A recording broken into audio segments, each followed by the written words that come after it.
Pacar mencoba menyenangkan pihak ketiga dengan sedikit. Menghasilkan 30 juta dengan cepat. Menggesek kartu kredit hitamku. Bekerja di luar negeri selama setahun. Namun menerima video lelang dari sahabat baik. Batu safir biru ini.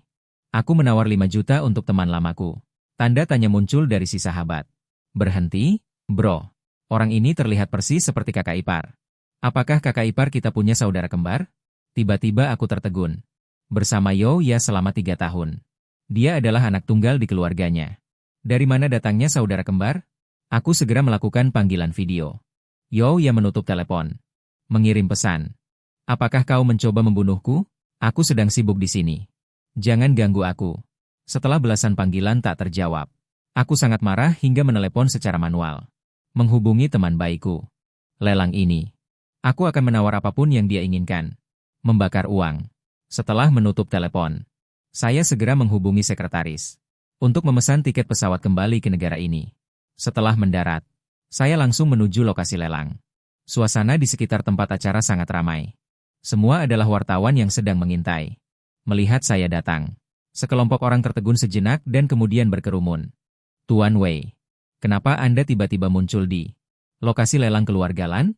Rumor mengatakan bahwa Anda dan putri keluarga Lan Mengxi, tidak akur. Apakah itu benar? Tuan Wei, mengapa pacar Anda, Nona Yo, tidak datang bersama Anda? Tolong jawab pertanyaan kami. Mendengar ini, saya mendorong pengawal di sekitar saya dan menatap wartawan. Tempat itu langsung menjadi sunyi senyap. Tunggu aku bicara. Aku mencibir. Maaf, saya lajang. Setelah mengatakan itu, aku berjalan masuk ke tempat acara. Tidak menghiraukan keributan dahsyat di belakangku. Karena statusku yang istimewa. Aku langsung dibawa ke kamar pribadi di lantai 3. Dan pacarku duduk di aula di lantai pertama. Aku menatap wajah wanita itu. Mengepalkan tangan. Benar-benar Yo ya. Wanita yang kucintai selama 3 tahun. Bagaimana mungkin aku salah mengenalinya? Dan pria di sampingnya adalah sekretarisku, Lian, saat aku pergi ke luar negeri. Aku mempercayakan Yo ya padanya. Tanpa diduga, dia merawatnya sampai keranjang. Sahabat baik Xiao Mo bergegas datang. Dengan ekspresi canggung. Kak Ting, mungkin ada sesuatu yang tak bisa diungkapkan oleh kakak ipar. Aku memotongnya. Dengan ekspresi dingin. Aku tidak akan mati dan hidup demi seorang wanita. Berikutnya akan lebih baik. Tanpa menunggu dia berbicara. Aku melanjutkan bicara. Apakah kita sudah membeli safir itu? Xiao Mo mengangguk. Tertawa terbahak-bahak. Aku tidak tahu bagaimana kedua orang itu bisa masuk. Memaksakan diri padahal tidak mampu. Bahkan 20 juta pun tidak berani dikeluarkan. Kak, kau tidak tahu bagaimana ekspresi Lian tadi. Sangat jelek, haha. Jakunku bergerak. Dengan suara itu, hanya membocorkan sedikit uang dari sela-sela jari. Aku akan bermain-main dengan kalian. Chang dengan cepat mengeluarkan barang lelang sesi kedua. Kualitasnya lebih baik dari sesi pertama. Tapi sebagai imbalannya, harganya akan dinaikkan. Barang lelang pertama. Harga awal 8 juta. Begitu kalung mutiara itu muncul. Aku terpaku di tempat. 3 tahun lalu. Aku dan Yo ya bertemu di tepi pantai. Saat itu, dia mengenakan gaun putih. Menatapku dengan senyum malu-malu. Kamu menginjak kerang. Bisakah kamu minggir sebentar? Aku tersadar. Membantunya memungut kerang. Mungkin seperti inilah cinta pada pandangan pertama. Saat itu aku tahu. Dia menyukai mutiara yang indah. Aku berjanji padanya. Di pernikahan kita, aku akan membelikannya seluruh dunia. Kalung mutiara terbesar. Aku berencana untuk kembali ke negara 1 bulan lagi. Lalu melamarnya. Tapi tidak kusangka. Hanya 1 tahun berpisah. Yang kudapatkan hanyalah pengkhianatan. Aku menawar 10 juta. Teriakan di aula memotong ingatanku. Aku memfokuskan pandanganku. Seperti yang kuduga. Lian mengangkat papan. Yo ya di sampingnya. Tiba-tiba wajahnya memerah karena malu. Merangkul lengan Lian dengan manja. Ototku menegang. Tersenyum dingin tanpa suara. 10 juta ditambah 50 ribu. Begitu kata-kata itu diucapkan. Orang-orang di bawah melihat ke arah suara itu. Di tempat lelang sebesar ini. Sangat sedikit orang yang menawar sesuai standar kenaikan harga minimum. Apalagi aku berada di lantai 3. Ruang VIP VVIP. Menambah 50 ribu semakin tidak pantas. Tapi apa peduliku? Aku hanya ingin bermain-main. Ingin menekan Lian. Lian mencibir. Mencium Yo ya sekilas. 11 juta. Aku mengangkat papan lagi. Tambahkan 50.000. 12 juta. Tambahkan 50.000. Aula tertekan menjadi sunyi. Seolah-olah melihat. Semacam hiburan. Berhenti. Sudah sampai tahap ini. Lian pasti bodoh. Juga seharusnya tahu. Ada orang yang menentangnya. Melalui tirai kotak. Lian juga tidak tahu siapa aku. Hanya ingin meredakan situasi. Segera. Seorang pelayan anggur datang. Memberiku secari kertas. Bro, pacarku menyukai ini. Akan segera menikah. Tolong hargai. Mataku menyapu kata-kata, akan menikah. Tidak berbicara selama beberapa detik. Pelayan anggur menunggu sebentar.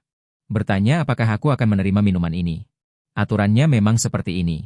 Menerima anggur berarti memberi hormat. Aku mengambil gelas anggur. Melihat Lian di bawah panggung menghela napas lega. Tapi mengapa aku harus memberinya muka? Gelas anggur terbanting ke tanah. Suara pecahan kaca yang jernih. Aula langsung menjadi bising. Siapa orang ini? Kenapa begitu liar?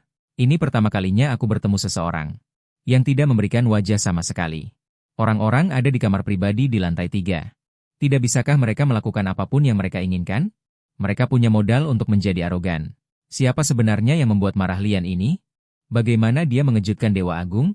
Mungkinkah gadis di sebelahnya menghabiskan seluruh kekayaan hanya untuk mendapatkan senyuman seorang wanita cantik? Suara diskusi berisik. Lian tidak tuli. Wajahnya menjadi gelap. Ya tertegun sejenak. Dia mengangkat matanya dan melihat ke arahku. Lian menyadari. Tiba-tiba merasa lebih tidak senang. Ya, kamu lihat kemana? Itu hanya sedikit kenakalan. Tidak punya kemampuan nyata, tapi berani disebut pria. Ya, hentikan dia. Dada mendekat ke sisinya. Aduh, sayang. Apa yang kau bicarakan? Seberapa besar aku mencintaimu? Apakah ini atau apa? Cukup gila untuk berani melawan kita. Di belakang kita ada keluarga Wei. Tunggu orang itu menyesal. Ekspresi Lian sedikit membaik. Merangkul Ya. Seolah-olah tatapan orang-orang di sekitarnya. Semuanya iri padanya. Kepalanya terangkat tinggi. Suara dalam rekaman terdengar.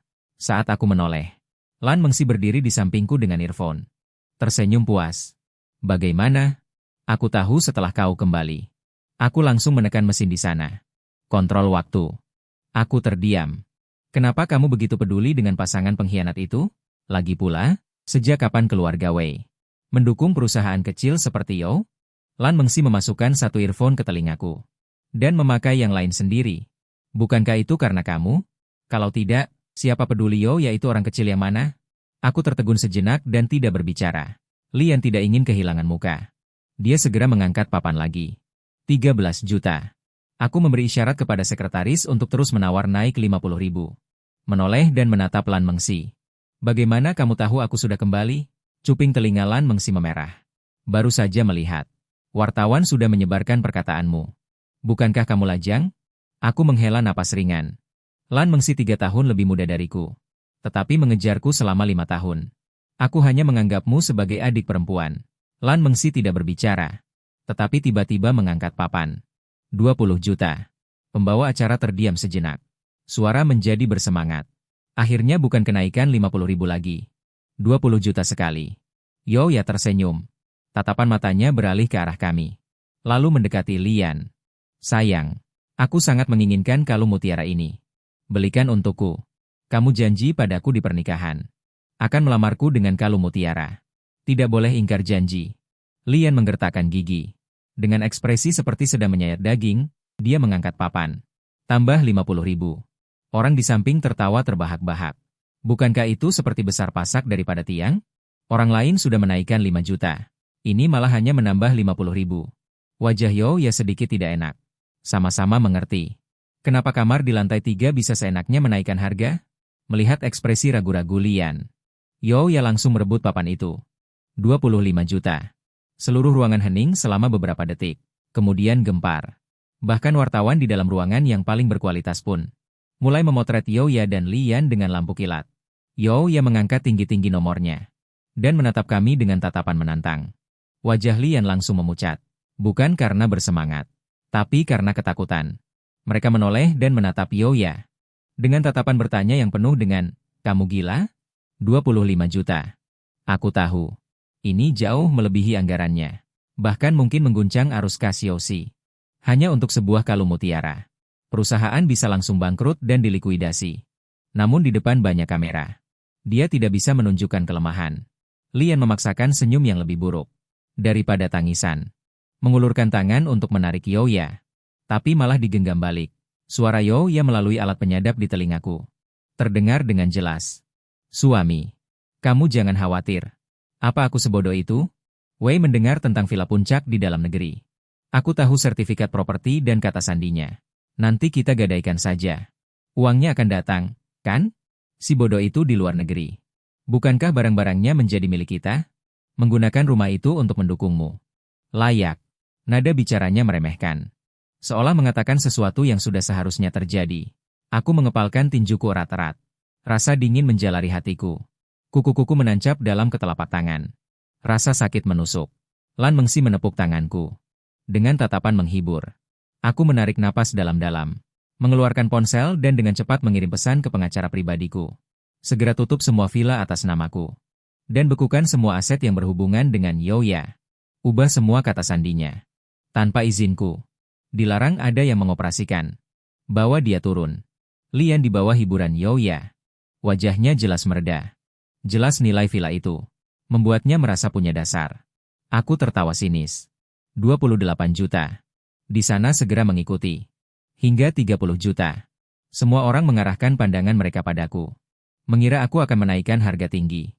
Tapi aku meletakkan papan dan dengan tenang berkata, aku abstain. Begitu kata-kata ini keluar. Aula itu benar-benar mendidih. Orang yang jeli bisa melihat. Lian telah ditipu. Menghabiskan 30 juta untuk membeli kalung mutiara. Ini sudah jauh melebihi nilai aslinya. Murni menghambur-hamburkan uang untuk berjudi. Lian telah menjadi korban sekali. Warna darah di wajah Lian langsung memudar. Bersih. Menatap Youya dengan penuh kebencian. Segera istirahat paruh waktu. Sekelompok orang menemukan kotak. Aku memakai topeng dan membuka resleting. Selamat Tuan Li. Tuan Li benar-benar royal. Untuk membuat keluarga tersenyum. 30 juta tanpa berkedip. Saya kagum. Tuan Li sangat kaya. Sekelompok mulut sinis. Sudut mulut Lian bergetar karena marah. Menatapku. Aku tidak tahu di mana aku. Lian, menyinggungmu. Sampai-sampai kamu bersikap seperti ini padaku. Wajah Lian pucat. Berdiri di sana dengan kaku. Youya memegangi lengannya. Ada sedikit kebingungan di matanya saat melihatku. Wajahku tenang. Tidak mungkin. Aku hanya mewujudkan keinginan Tuan Li. Bukankah kamu akan menikah? Seorang reporter di samping berbicara. Tuan You. Aku ingat wanita di sampingmu. Apakah itu pacar Tuan Muda Wei Jia? Kenapa bisa ada di sini? Ekspresi Lian langsung berubah sangat buruk. Youya mengambil langkah pertama. Hanya memutar lengannya. Suaranya manis dan manja. Suami. Jangan pedulikan mereka. Aku sudah lama putus dengan Wei Ting itu. Hanya kalian orang-orang ini. Masih menganggapnya berharga. Dia meninggikan suaranya. Dengan tatapan menghina. Kalian tidak tahu. Hari-hari seperti apa yang kulalui. Selama 3 tahun bersamanya Wei Ting. Kunci Cosmo. Bahkan untuk membelikanku tas saja dia ragu-ragu. Seorang reporter di sekitar berbicara. Benarkah? Tuan Muda Wei Jia orang seperti itu? Youya berdecak. Memutar matanya. Dia hanya orang yang melihat rupa. Masih bilang dirinya elit wirausaha. Lulusan luar negeri yang berpendidikan tinggi. Hei, pendidikan dibeli dengan uang? Ya. Tidak punya kemampuan sama sekali. Benar-benar anak mami. Tanpa orang tuanya. Dia bukan apa-apa. Kerumunan orang di sekitar gempar. Tidak menyangka, ya. Bukankah sebelumnya ada desas-desus bahwa dia sangat cakap? Bisakah perkataan wanita ini dipercaya? Tapi jika itu benar, maka Wei Ting memang cukup kuat. Terlalu mengontrol wanitanya sendiri. Ekspresi puas muncul di wajah Lian. Memeluk pinggang Youya erat-erat dan menciumnya. Istriku bisa berbohong? Aku berbeda dengan beberapa orang yang mengandalkan latar belakang. Konglomerat generasi kedua.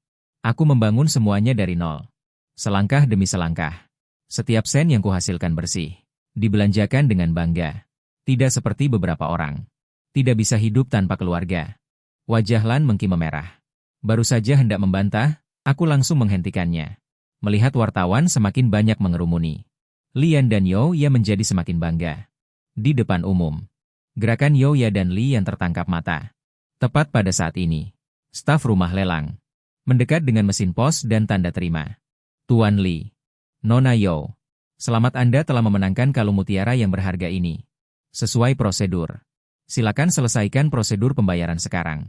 Total 30 juta. Wajah Lian menegang sesaat. Tapi dengan cepat pulih. Mengeluarkan kartu ban hitam. Sengaja berhenti beberapa detik di depan kamera. Keributan kembali terjadi. Gesek kartunya. Aku terpaku di tempat. Kartu itu adalah kartu yang kutinggalkan untuk Yo-Ye sebelum aku pergi ke luar negeri. Kartu hitam tambahan tanpa batas. Dia benar-benar memberikannya pada Lian. Itu hanya kartu hitam. Keluargaku punya banyak. Yo-Ye memamerkan ke kamera. Kemudian, tepat setelah suara itu selesai, seorang staf menginterupsi. Maaf, Tuan Li. Kartu ini sudah tidak berlaku. Mungkin Anda ingin mencoba kartu lain? Senyum bangga Yo-Ye membeku. Dia tiba-tiba menoleh. Apa katamu? Kartu ini tidak memiliki batas. Bagaimana mungkin tidak berlaku? Begini. Kartu ini, setengah jam yang lalu, telah dibekukan oleh Tuan Wei Ting. Yo-Ye langsung membeku di tempat. Omong kosong apa yang kau bicarakan? Kartu ini adalah milikku. Apa hubungannya dengan Wei Ting? Tepat setelah suara itu selesai. Aku mencibir dan melepas topengku. Benarkah? Kenapa aku tidak tahu kalau kartu hitam ini? Kapan menjadi milik keluarga Li? Topeng dilepas. Aku melihat dengan mata kepala sendiri wajah Yo-Ye. Tiba-tiba menjadi pucat pasi. Ekspresi puas Lian langsung membeku. Seluruh wajahnya memerah padam. Wei Ting. Kenapa kamu kembali? Suaraku tenang. Menyapu Yo-Ye yang tampak ketakutan. Aku kembali ke negara sendiri. Apakah aku perlu melapor padamu? Atau apakah kau pikir aku tidak akan pernah tahu? Kau menggunakan kartuku untuk membiayai gigolo. Lukisan ini seperti bom. Para wartawan di sekitarnya langsung heboh. Tuan Wei, bolehkah kami bertanya, apakah Anda dan Nona Yo benar-benar sudah putus? Apakah kartu hitam ini benar-benar atas nama Anda? Apakah Nona Yo terlibat pencurian? Tuan Li yang mengaku memulai dari nol. Namun sepengetahuan kami, perusahaannya baru terdaftar tahun lalu. Apakah ada sumber dana yang tidak diketahui? Tuan Wei, apakah kepulangan Anda yang tiba-tiba ada hubungannya dengan ini? Saya tidak menjawab satu pertanyaan pun. Mengangkat kaki dan berjalan keluar. Orang-orang tanpa sadar memberi jalan. Aku baru saja akan pergi. Tiba-tiba sepasang tangan meraih lenganku. Wei Ting, dengarkan penjelasanku. Ini tidak seperti yang kamu pikirkan. Aku punya kesulitan yang tak terkatakan. Suara Yo-Ye membawa isak tangis. Dia mencengkeramku dengan erat. Kukunya hampir mencubit dagingku. Di depan umum. Aku juga tidak enak menggunakan kekerasan. Dia bersikeras menarikku ke sudut. Apalagi yang ingin kamu bela? Yo-Ye, jangan memperlakukan orang lain seperti orang bodoh. Air mata mengalir di wajah Yo-Ye. Terlihat menyedihkan. Dulu aku hanya merasa sakit hati. Tapi sekarang terasa seperti tersembunyi. Dia kembali menggunakan panggilan akrabnya dulu. Suaranya tercekat hingga. Kak Wei, kamu percayalah padaku. Aku melakukan semua ini demi kamu. Aku mengangkat alisku. Tertawa. Demi aku. Kepanikan di wajah Yo-Ye sudah menghilang. Mencengkeram tanganku erat-erat. Air matanya berjatuhan. Dengan mendesak. Kak Wei, Lian sama sekali bukan orang baik. Setelah kamu pergi ke luar negeri, dia mencuri laporan bisnis perusahaanmu. Dia juga mengancamku. Dia bilang kalau aku tidak menuruti perkataannya, dia akan menjual rahasia itu ke pesaing. Membuat kariermu di luar negeri hancur. Dia semakin bersemangat saat berbicara. Air matanya jatuh begitu saja. Aku melakukan ini semua untuk melindungimu. Kak Wei. Ponselku bahkan dimonitor olehnya. Baru kemudian aku terpaksa berpura-pura menuruti dia. Uang itu tidak kusentuh sama sekali. Semua aku simpan. Aku hanya ingin menunggumu kembali. Dan memberitahumu segalanya. Aku diam-diam memperhatikannya. Memperhatikan sandiwaranya. Tiba-tiba tertawa. Bukan tertawa sinis. Tapi benar-benar merasa lucu. Dia masih ingin bicara lagi. Aku langsung mengangkat tangan menyela dia. Dengan dingin. Yo-Ye, kemampuanmu mengarang cerita. Ternyata lebih baik dari sebelumnya. Lian mencuri laporan bisnis. Apa kau pikir perusahaanku yang terdaftar ini hanya main-main saja? Perusahaanku di luar negeri. Data inti sama sekali tidak ada di server domestik. Bahkan jika dia memasang 2 sayap, dia juga tidak akan bisa terbang ke dalam laboratorium. Yo-Ye tertegun. Air mata masih menggantung di bulu mata. Aku membungkuk ke depan. Menatap mata paniknya. Mengenai ancamannya. Yang aku temukan tidak seperti ini. Kamu menjual Porsche itu. Perhiasan juga digadaikan. Semua dengan sukarela diberikan kepada Lian. Dia menggunakan uang ini untuk mendaftarkan perusahaan kosong. Kemana sebenarnya uang itu pergi? Melihat wajah Youya semakin pucat, aku mendengus dingin. Haruskah aku bilang wanita ini naif? Atau bodoh? Di ujung aula lelang itu, Li yang dikerumuni oleh staf dan wartawan. Dia menjelaskan dengan keringat bercucuran. Sering melihat ke arah sini. Youya benar-benar membeku. Bibirnya gemetar menarikku. Belum berhenti.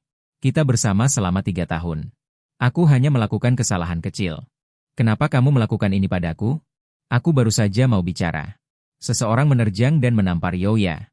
Takut. Suara tamparan nyaring terdengar di sudut. Lan Mengsi memasang wajah tegang. Mendorong Youya menjauh. Youya terhuyung karena tamparan itu. Pipi kirinya dengan cepat membengkak dan memerah. Dia menutupi wajahnya. Matanya melebar tak percaya. Menatap Lan Mengsi yang tiba-tiba muncul. Youya, apakah kamu tidak punya malu? Kamu berani datang ke sini dengan kartu tingga? Setelah dipermalukan di depan umum. Masih berani berpura-pura menyedihkan di sini.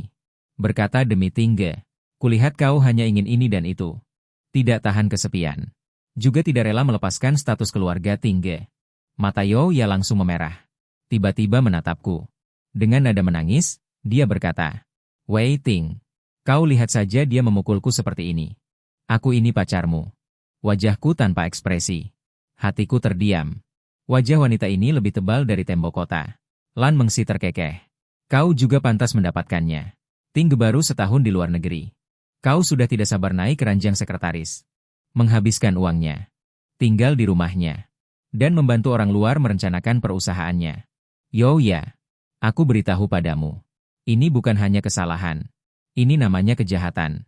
Suara di sini sudah menarik perhatian wartawan. Youya menggigit bibirnya dengan erat. Air mata jatuh berbutir-butir. Wei, berhenti. Kamu dulu tidak seperti ini. Kamu bilang akan selalu melindungiku. Kamu sudah lupa. Aku sendirian di dalam negeri menunggumu selama lebih dari setahun. Tahukah kamu betapa kesepiannya aku? Setiap kali aku menelepon, kamu selalu bilang sibuk. Video call pun hanya sebentar lalu dimatikan. Aku hanya terlalu kesepian. Aku tertawa tiba-tiba. Siapa yang bilang aku jangan mengganggunya?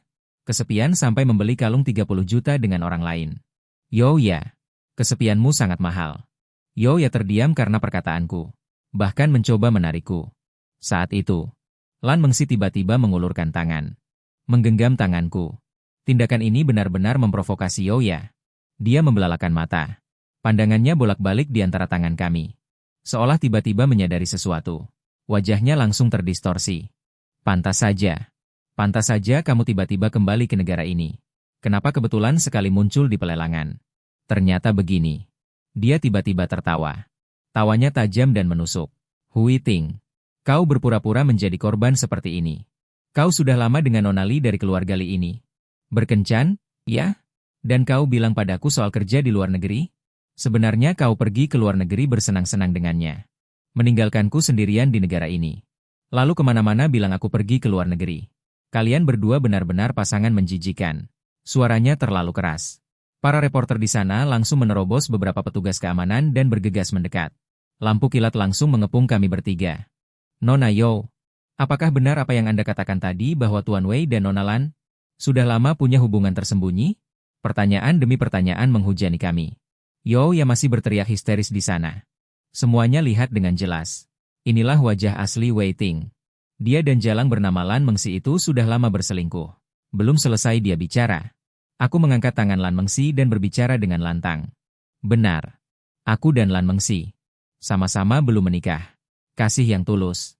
Seluruh ruangan hening sesaat. Keluarga Lan dan keluarga Wei akan secara resmi mengadakan upacara pertunangan bulan depan. Para wartawan benar-benar heboh. Para reporter hampir membuat seluruh ruang lelang terbalik. Pertunangan. Benarkah, Nona Lan? Tuan Wei. Mohon konfirmasinya. Ini berita besar. Jadi kalung yang dilelang malam ini awalnya. Juga untuk Nona Lan, ya? Youya jelas tidak menyangka. Aku akan mengakuinya dengan begitu jujur. Berdiri membeku di tempat. Warna merah di wajahnya menghilang sepenuhnya. Dia membuka mulutnya. Tetapi tidak bisa mengeluarkan suara apapun. Aku menoleh. Mencubit tangan Lan Mengsi. Berkata dengan jelas. Ayo pergi. Tunangan. Wajah Lan Mengsi langsung memerah. Tapi genggamannya semakin erat. Masuk ke dalam mobil. Kabina mobil menjadi sunyi. Lan Mengsi terus menundukkan kepalanya. Jari-jarinya tanpa sadar meremas roknya. Tadi kamu berbicara seperti itu. Apakah untuk membuat Yoya kesal? Atau untuk mematahkan opini publik? Aku menoleh untuk melihatnya. Menurutmu aku tipe orang yang terikat oleh opini publik? Dia mengerutkan bibirnya. Tidak berkata apa-apa. Aku menghela napas. Mengulurkan tangan dan menggenggam tangannya. Xiao 11. Aku mengalami banyak hal selama ini. Aku juga banyak berpikir di pesawat. Aku mendapatkan investasi pertama kali untuk usahaku. Kamu lebih bahagia daripada aku. Kamu memesan seluruh restoran untuk merayakannya. Akibatnya, kamu sendiri yang terlalu banyak minum. Kamu memeluk erat dan tidak mau melepaskanku. Ujung telinga Lan Mengsi perlahan memerah. Selama bertahun-tahun ini, aku sibuk dengan karierku. Mengabaikan banyak hal. Dan salah menilai banyak orang. Tapi ada satu hal yang selalu aku tahu. Sejauh apapun aku pergi, saat aku menoleh ke belakang, kamu selalu ada di sana. Pernikahan yang kamu tolak demi aku. Hal-hal yang diam-diam kamu bantu selesaikan. Aku bukannya tidak tahu. Aku hanya terlalu bodoh dulu. Menyamakan mutiara dengan batu kerikil. Mata Lan Mengsi memerah. Suaranya sedikit tercekat. Jadi, kata-kata tadi. Bukan karena dorongan sesaat. Atau untuk membuat siapapun kesal. Aku sudah memikirkannya matang-matang. Apakah kamu bersedia? Mengsi. Lan Mengsi tertawa di antara air mata. Mengangguk dengan kuat. Sebulan berikutnya. Masih menjadi perubahan besar di dunia bisnis. Lian karena tidak bisa membayar. Reputasi buruk. Sebutan mantan pengusaha sukses. Telah menjadi lelucon total. Yoya jelas belum menyerah. Mencoba berjuang berkali-kali. Dia menelepon saya berkali-kali. Mengirim pesan berkali-kali. Semua telah saya blokir. Melihat ini tidak berguna. Bahkan di media sosial. Menerbitkan esai kecil. Memutarbalikkan fakta dan memfitnah saya. Tapi dia sekarang. Tidak lebih dari tindakan sia-sia. Tim humas saya dengan cepat turun tangan. Artikelnya dengan cepat dihapus dan diblokir. Tidak menimbulkan riak sedikit pun. Malam sebelum pesta pertunangan. Ponsel saya menerima pesan teks asing. Moting. Kamu pasti akan menyesal. Aku mencibir. Langsung memblokir. Orang tua mempelai pria dan orang tua saya mengobrol dengan gembira. Banyak mitra penting.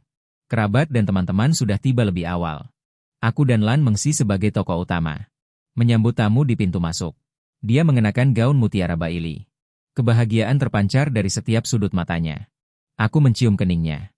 Merasa mungkin inilah jodoh yang sebenarnya. Selamat, selamat. Sungguh pasangan yang serasi. Sulit menemukan pasangan seperti ini. Wei Tingyi benar-benar beruntung. Mengsi adalah yang terbaik di antara kita. Wanita tercantik nomor 1. Lan Mengsi menunduk malu. Aku menggenggam tangannya. Aduh, Mengsi, pita di belakang gaunmu. Sepertinya agak longgar. Lan Mengsi menyentuh punggungnya. Tersenyum malu. Aku akan pergi ke ruang istirahat untuk merapikannya. Akan segera kembali. Aku tersenyum dan mengangguk. Aku terus tinggal di pintu masuk. Menyapa dan berbincang dengan para tamu yang datang. Menerima gelas demi gelas ucapan selamat. Mungkin karena pengaruh alkohol. Aku mulai merasa sedikit pusing. Penglihatanku juga mulai kabur. Tuan Wei, wajah Anda terlihat tidak baik. Apakah Anda ingin beristirahat sejenak? Seorang pelayan mencoba mendekat. Bertanya dengan prihatin. Aku memijat pelipisku. Mengangguk. Suite istirahat itu sangat tenang. Aku bersandar di sofa. Untuk sesaat secara bertahap kabur. Aku tidak bisa menahan kerutan kening karena curiga. Kenapa anggur ini efeknya begitu kuat? Dalam keadaan linglung. Aku merasakan pintu kamar dibuka perlahan. Dan ditutup lagi. Sebuah sosok mendekat tanpa suara. Aku mencium bau parfum yang menyengat itu. Membuka mata dan melihat orang yang sulit dipercaya. Itu Yoya. Bagaimana dia bisa masuk tanpa undangan? Hatiku bergemuruh. Berusaha untuk bangun. Tapi tubuhku lemas tak terkendali. Baru pada saat ini, aku menyadari. Pasti ada sesuatu yang salah dengan minuman itu. Yoya sudah duduk di pinggangku. Matanya penuh kebencian. Gaun merah yang dia kenakan. Lehernya sangat rendah. Jelas dia sudah mempersiapkannya. Suaraku serak dan tak berdaya. Kamu gila, Yoya? Suara Yoya tiba-tiba meninggi. Tajam dan menusuk telinga. Aku sudah lama gila. Wei Zeng. Ini semua salahmu. Aku menjadi seperti ini hari ini. Semua karena kamu. Kaulah yang mendorongku ke jalan buntu. Dia membungkuk. Dengan kuat meraih. Kerahlah bajuku dan merobeknya.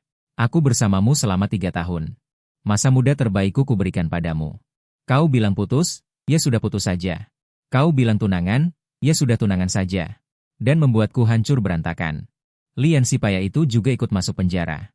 Sekarang aku tidak punya apa-apa. Pekerjaan tidak bisa dicari. Semua orang ingin menghajarku. Ini semua gara-gara kamu. Aku menggertakkan gigi. Ini semua adalah akibat perbuatanmu sendiri. Aku peringatkan kau, cepat pergi dari sini. Cukup sampai di sini saja. Atau aku akan membuat hidupmu lebih buruk daripada kematian. Ya seperti tertusuk luka lama. Emosinya benar-benar lepas kendali. Aku akibat perbuatanku sendiri. Kaulah yang pertama kali mengkhianatiku. Kau tidak peduli padaku. Kaulah yang pertama kali dengan jalang bernama Lan Mengsi itu. Bermain mata bersama. Aku hanya melakukan kesalahan yang semua wanita di dunia ini akan lakukan. Kau begitu kejam. Ingin menghabisiku. Aku sangat marah sampai mataku berkunang-kunang. Menarik napas dalam-dalam. Aku tidak pernah menyangka. Mantan pacar yang sangat kucintai. Ternyata di belakangku adalah wanita nakal yang tidak tahu malu. Logika yang absurd dan konyol. Aku hanya merasa jijik. Tenanglah sedikit. Ya. Sampai kapan kau akan terus berdebat tanpa dasar? Jika kau butuh uang, aku akan memberikannya. Tapi hari ini sebaiknya kau tidak membuat masalah. Ya tertawa terbahak-bahak. Wajahnya terdistorsi. Tidak berhenti. Bukankah kau akan bertunangan? Bukankah kau ingin putri keluarga pria itu menikah dengan mewah? Aku tidak akan membiarkan kalian berhasil. Setelah malam ini, aku ingin tahu apakah keluarga pria itu masih menginginkanmu. Menantu yang tercemar ini. Aku ingin tahu siapa yang berani bekerja sama denganmu. Dia berkata, hampir membungkuk untuk menciumku. Satu tangan dengan kasar menarik-narik ikat pinggangku. Saat bibir hampir menyentuh bibirku, aku menggunakan seluruh kekuatanku. Mengulurkan tangan mengambil asbak di samping dan membantingnya. Ya menjerit dengan nada yang menyayat hati. Berguling turun dari tubuhku. Suara gaduh dari luar pintu. Hampir bersamaan, pintu didobrak dari luar dengan keras. Di dalam. Cepat. Sudah dapat? Lampu kilat yang menyilaukan seketika mengepung seluruh ruangan. Selusin orang bertopeng masuk. Lensa diarahkan ke wajahku. Orang-orang ini bukan wartawan. Lebih seperti paparazzi dan blogger media mandiri. Aku langsung menyadari. Semua yang terjadi hari ini telah dirancang oleh Yoya. Surat wasiat di depan mata. Di mata siapapun, tidak dapat disangkal. Aku terbaring di sofa dengan pakaian berantakan. Kerak bajuku robek. Napas tersengal-sengal. Tali bahu Yoya robek. Memperlihatkan bahu dan dada putih yang luas. Rambutnya berantakan. Ya Tuhan. Apa yang terjadi? Cepat foto, cepat foto. Malam pertunangan Tuan Muda Wei. Pertemuan romantis dengan mantan pacar. Nona Yo, lihat ke kamera. Bisakah Anda memberitahu kami apakah ini pertempuran demi cinta? Tuan Wei, tolong jelaskan apa yang terjadi. Pernikahan Wei Si dan keluarga Lan. Apakah akan tetap berjalan sesuai rencana? Pertanyaan bising saling susul. Pelipisku berdenyut-denyut. Mataku berkunang-kunang. Aku mencoba menopang tubuhku. Suaraku serak. Pergi. Namun, pemandangan yang membuat hatiku semakin hancur muncul. Di luar pintu, orang tuaku dan orang tua keluarga Lan yang datang setelah mendengar berita itu muncul. Lan Mengsi juga muncul di pintu. Wajah ayahku menjadi pucat pasi. Orang tua Lan Jia mengerutkan kening. Menarik Lan Mengsi yang hendak maju ke depan. Aku ingin menjelaskan. Aku ingin memanggil namanya. Tetapi pusaran yang kuat menyerang. Penglihatanku benar-benar menjadi gelap. Aku pingsan. Ketika kesadaranku kembali, aku berbaring di kamar VIP rumah sakit. Langit di luar jendela sudah terang. Kepalaku terasa pusing. Kenangan tadi malam membanjiriku. Asisten yang berjaga di sisi tempat tidur melihatku bangun. Wajahnya serius. Tuan Wei, Anda akhirnya bangun. Dokter mengatakan Anda overdosis. Campuran obat penenang kuat dosis tinggi dan alkohol. Perlu waktu untuk metabolisme. Aku membuka mulutku. Tenggorokanku sakit. Bagaimana keadaan di luar? Wajah asisten itu jelek. Perusahaan dalam kondisi yang sangat buruk. Berita itu telah tersebar luas. Tidak bisa dihentikan. Di layar. Halaman depan semua platform media sosial utama. Semuanya adalah judul-judul yang mencolok. Skandal keluarga kaya. Putra mahkota keluarga Wei sebelum pesta pertunangan. Merobek mantan. Mengejutkan. Pernikahan keluarga Lan mungkin berubah. Keluarga Wei mengungkap wajah asli mereka. Mantan pacar menuduh dengan air mata darah. Tunangan berselingkuh terlebih dahulu. Masih melecehkan setelah putus. Aku menarik napas dalam-dalam. Klik pada judulnya. Gambar-gambar yang menyertainya adalah adegan tadi malam.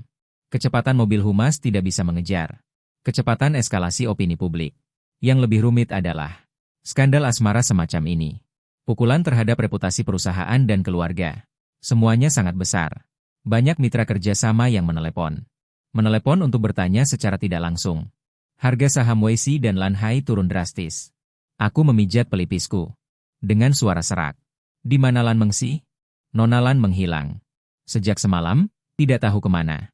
Aku mengepalkan kedua tanganku. Tidak berkata apa-apa. Saat itu, ponsel pribadiku bergetar. Itu adalah pesan teks dari nomor asing baru. Isinya. Apakah kamu melihat berita pagi ini? Wajah keluarga Lan. Apakah sekarang sudah kamu permalukan semuanya? Menurutmu, apakah Lan Mengsi masih menginginkanmu? Inilah harga pengkhianatanmu padaku. Apakah kita impas? Ini Yo ya. Aku hanya perlahan mengepal. Hampir menghancurkan ponselku. Impas. Sungguh menggelikan. Yo ya. Apa kau benar-benar berpikir sedikit opini publik bisa menjatuhkanku? Aku dengan cepat mengeluarkan ponselku. Menghubungi pengacara. Melakukan pembuktian akun online. Bersiap untuk menuntut. Pada saat yang sama menghubungi notaris. Untuk laporan pemeriksaan obat darahku. Untuk melakukan notarisasi penuh. Menutup telepon. Aku menghubungi nomor pribadi keluarga Lan. Aku langsung ke intinya. Dengan suara tulus meminta maaf. Paman Lan. Kejadian semalam adalah aku dijebak. Aku mohon pada Anda dan Bibi. Berikan aku sedikit waktu. Aku akan menemukan Mengsi.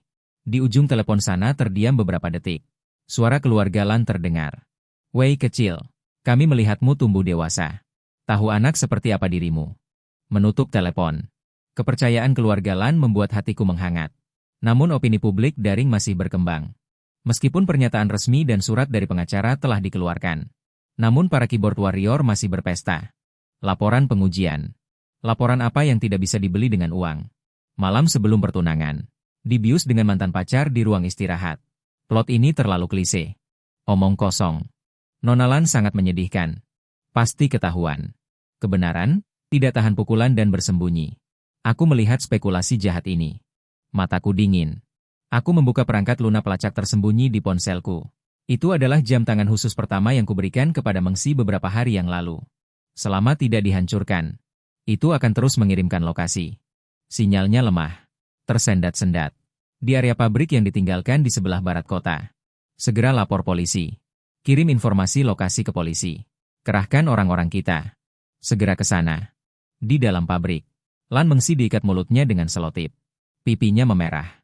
Yo ya melipat tangannya sambil memandang rendah. Ekspresinya gila. Beraninya kau bermarga Lan? Apa kau benar-benar berpikir Wei Ting akan menikahimu? Aku ingin melihat apakah kau masih terlihat seperti manusia setelah dilecehkan. Beberapa pria dengan wajah mesum. Baru saja menarik Lan Mengsi. Terinterupsi oleh suara tembakan. Jangan bergerak. Polisi. Begitu kata-kata itu selesai. Pintu pabrik didobrak dengan keras. Aku masuk dengan orang-orangku. Sekilas aku melihat. Lan Mengsi pucat di sudut. Aku bergegas. Langsung memeluknya erat. Tidak apa-apa, tidak apa-apa. Aku datang. Maaf. Polisi dengan cepat mengendalikan beberapa orang di tempat kejadian. Dan di ruangan sebelah. Menemukan Yo Ya yang tampak linglung. Yang lebih mengejutkan adalah, polisi menemukan di tempat kejadian. 3 hari kemudian, polisi merilis pernyataan kasus. Latar belakang biru, huruf putih. Keadilan akan menang. Pada saat yang sama, Wei Si dan grup Lanhai bersama-sama mengadakan konferensi pers. Mengumumkan rantai bukti lengkap. Rekaman pengawasan hotel menunjukkan Yo Ya menyelinap masuk. Serta cuplikan pelayan yang menerima suap untuk menambahkan obat. Sedang diselidiki dan dikumpulkan buktinya. Bukti tak terbantahkan. Opini publik benar-benar berbalik. Ya Tuhan. Sungguh jahat. Sudah berselingkuh dan berencana, berani menjebak seperti ini. Sebelumnya, memaksa CEO Wei dan Nona Lan untuk meminta maaf. Nona Lan sangat berani. Menguntit orang jahat sendirian. Badai mereda. Harga saham Wei Si dan Lanhai tidak hanya pulih. Tetapi juga karena manajemen krisis yang cerdas ini. Mendapatkan lebih banyak perhatian dari investor. Tapi aku tidak peduli lagi dengan apa yang terjadi. Karena aku dan istriku. Di tepi pantai seberang lautan. Aku berlutut dengan satu kaki. Memegang cincin berlian di tanganku. Meskipun tidak 30 juta. Tapi kami berdua mendesainnya bersama-sama. Meng 11. Selama beberapa waktu terakhir, kamu telah menderita. Apakah kamu bersedia menikah denganku secara resmi? Lan Mengsi berlinang air mata. Dia mengangguk dengan penuh semangat. Aku bersedia. Aku selalu bersedia. Aku memasangkan cincin di jarinya. Aku mencium pengantinku di tengah cahaya senja.